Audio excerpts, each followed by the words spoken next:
He did not abandon me. He did not end our relationship because I'm gay. It wasn't my fault. He ended our relationship because he didn't have the capacity to see me as I am and to accept me for who I am.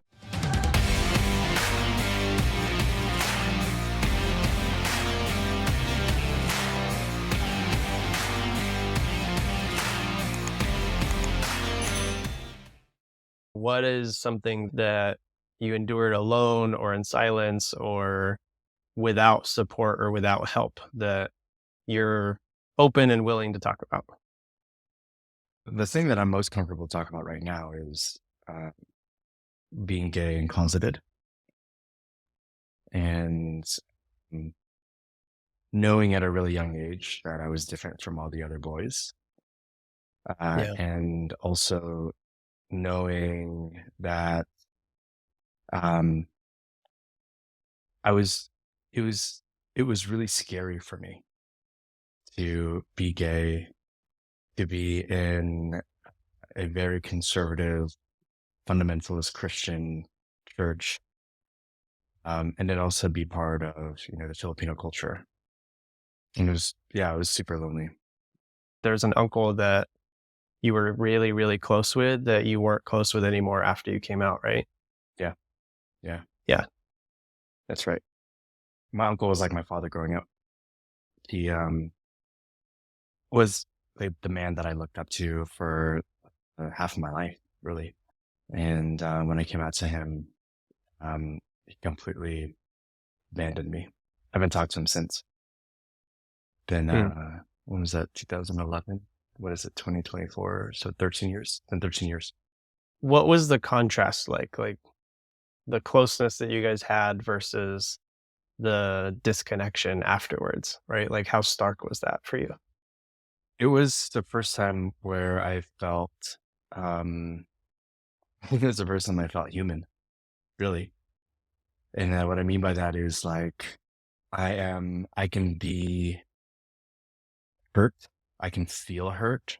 I can feel loneliness. I can feel shame. Um, and it was the first time that I truly felt abandoned in my life. And so I went from feeling deeply connected to this man, like confessing that he was going to be the best man at my wedding, and he was going to give the best man speech, to having zero contact with him. And what's hard about that is like it wasn't my choice. That's not what I wanted. What I wanted was for him to be there for me. Did you believe that he was going to be supportive? Were you shocked by his response? He basically helped raise me in this fundamentalist Christian church, and I knew what his values were. I knew what um his beliefs were. Um, I was shocked that he didn't want to talk to me again. I came out to him, and that was the last time I heard his voice. Hmm. And after that, I called him so many times. No response, just text messages back with scripture and verse from the Bible, and little messages like "I love you," and um, you read these verses, and I'm praying for you. That sounds like such a conflicted message, right? Because on one side, he's saying that like he still cares for you, but on the other side, he's also saying like you're broken and like I So hope you get better, right? when I came out to him, there was like total silence, right? And like I was like, "Oh shit, are you still there?" And he's like, "I don't know what to say." And I was like, "You can't even say that you love me." And he's like, "I love you. I'll always love you."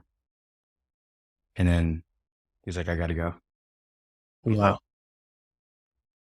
Knowing as much work as you've done and as brilliant as you are, like in men's work, what do you make of that experience? I think the biggest thing is like it wasn't about me. You know, that's like one thing that I had to let go of, that I had to like come to terms with is like he did not abandon me. He did not end our relationship because I'm gay. It wasn't my fault. he ended our relationship because he didn't have the capacity to see me as I am and to accept me for who I am. And that's his problem. That's his own trauma. That's his own belief system. That has nothing to do with my belief system. Yeah. So it took me years to um, see myself with love, understanding, and compassion, and to let go of this idea or belief that it was my fault or that I was sick or that I caused this, that I caused this abandonment. And so I think Yeah. that it really comes down to like me just accepting myself, man. I know what it feels like to reach out and to be vulnerable with somebody that you love and care about and have them reject it and have them feel like they can't do that, whether they realize that or not. There's a relationship and a rift that doesn't exist anymore. So I just want to honor how hard that is, and that I'm sorry you had to go through that. Um, what did the next, I don't know, couple months or years, like what did processing of this estrangement look like for you? Good question. Well, I first, there was a period of maybe 5 or 6 years after I had come out to my uncle where I had recurring dreams about him. And two things would happen in these dreams. One, I walk into a room and he's there and he just hugs me and holds me. The second is I walk into a room, it's just him, and he and I just like resume our banter the way that we used to talk. We, talk about basketball and like kind of throw jokes at each other. We have all these inside jokes. And half of the time I would wake myself up crying from those dreams. And um, it was in those moments where I really feel like my body was healing from that kind of trauma, that abandonment, and really allowing myself to feel that loss, to feel that grief, to feel the hurt in that. And so that was like my own process of it, my own acceptance of, oh, my body's my subconscious is like sending me signals about something that's really important to me. And then like being with it, not accepting it, not like pushing it away, not coping with it, trying to cope with it with unhealthy behaviors. But I also found a therapist and a hypnotherapist. And I'm very lucky to have people in my life, mentors in my life, adults in my life at the time, older people in my life who really loved me, who really cared about me. Um, and then through that process, estrangement, there's really, there's nothing I can do because I reached out so many times, right? Like, and kept being met with rejection, rejection, rejection. And so about 6 years after I came out to him, there had to, I had to come to a point where I was just willing to accept that I might not ever talk to him again. And I had to come to a point where um, I had to accept that it was okay for me to miss him and okay for me to long for him and want him in my life, but also face the reality that that might not ever be a reality. And it's like that acceptance that allows me today to be like, wow, okay, it is what it is. Like this man was such an important person in a period of my life. And it's unfortunate that he's not in this period of my life. And I'm open to him being in my life again, but I'm also accepting that he might not ever be in my life again. It's so subtle, but the way that you talk about this, it can be hurtful and it can be sad and it can be this loss and this longing. And it can also be okay that that was a separate part of your life, right? And Mhm. I think so often, I don't know if it's just a societal norm or just a human condition, but so often we think so binary, like, Yeah. well, it has to be this way or it has to be this way. And so often, we, after the fact, when we actually have some time to sit and process with things, we actually realize, like, no, it's both. Like, I can be really sad about this and I can also still have a great life. Or Yes. I can also I can long for this relationship and I can also make peace with the fact that it might not come to be. Right. Yeah. I think I think one of my values in my life is to be able to see the bigger picture of what's really happening here. And I can hold in my heart that my uncle was doing what he thought was best for him and his belief system.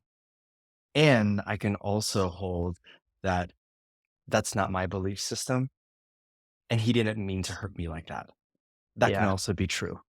Even if that love, his idea of what loving me looked like, destroyed me Yeah. and hurt me. And I can hold that. It I haven't always been like that, dude. You know? Right. But I think as we mature and as we take responsibility for our lives and as we come into our own and we accept who we are, we then come to this place of understanding that um, people will believe what they believe, and it has nothing to do with what my belief systems are.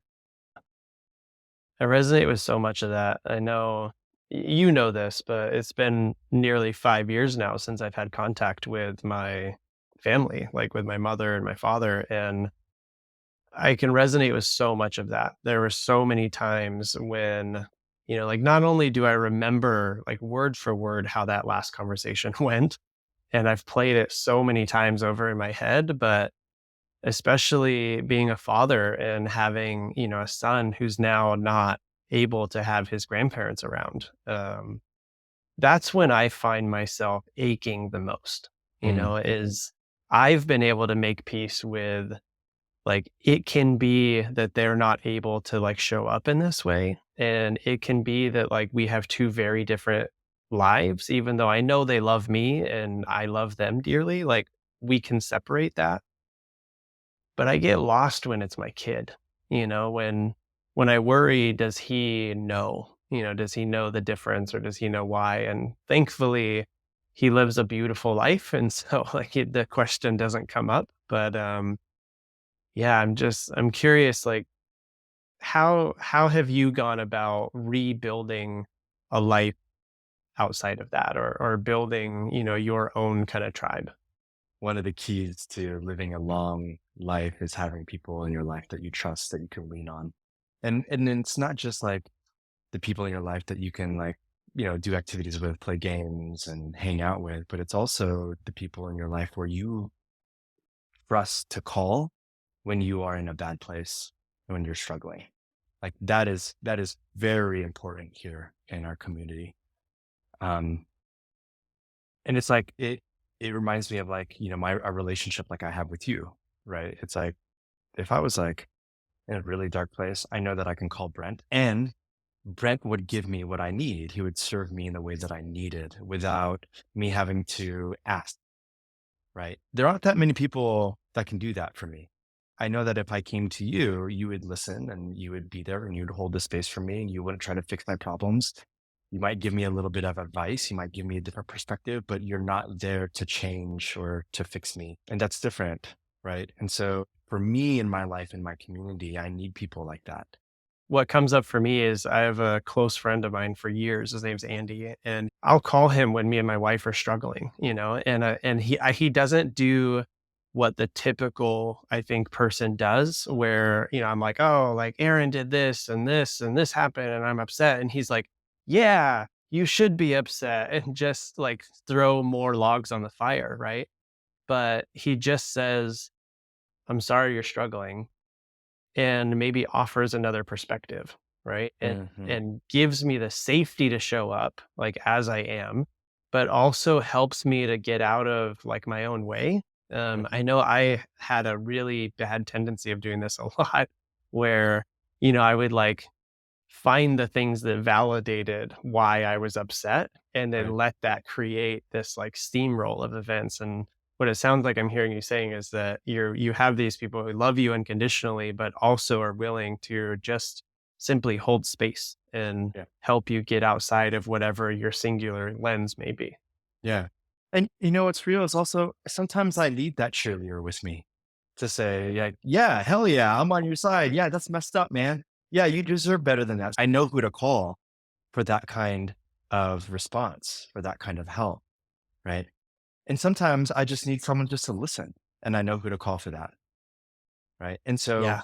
I think through this, I know who in my community. Well, first, let me step back. I know what I need and what I want because I know what my body needs and wants. And it's taken me a lot of time for me to figure that out. And so, because I know what my body needs and what it wants, I know who to reach out to for that need. If somebody's here with us right now and they're struggling with estrangement or some kind of like distance and in a relationship that is hard for them, what advice do you have? Like what do you want to leave these people? Mm, good question. Let me pause with that. First, I want to say that relationships are difficult and we can go a lifetime in relationships. And in that lifetime, they will be messy, but also beautiful at the same time. And relationships take two parties. And the only thing that you can control is how you show up in the relationship. And so for me, there is this moment of like, how much more am I willing to reach out? How much more am I willing to get rejected before I say, all right, I've done everything that I can to be in this relationship again, and I'm not in the relationship. And so I think there has to be some reflection of asking ourselves, what am I willing to do? And how much am I willing to give to revisit this relationship before I say, all right, that's all I can control. And then Yeah. to tag on to that, there has to be a moment of like, I love myself. I did everything I can. And this is not about me anymore. So my boundary with my uncle today is like, yo, if you want to come and reach out to me, hell yeah. I could do this all day with you. I know, man. I know that was fun.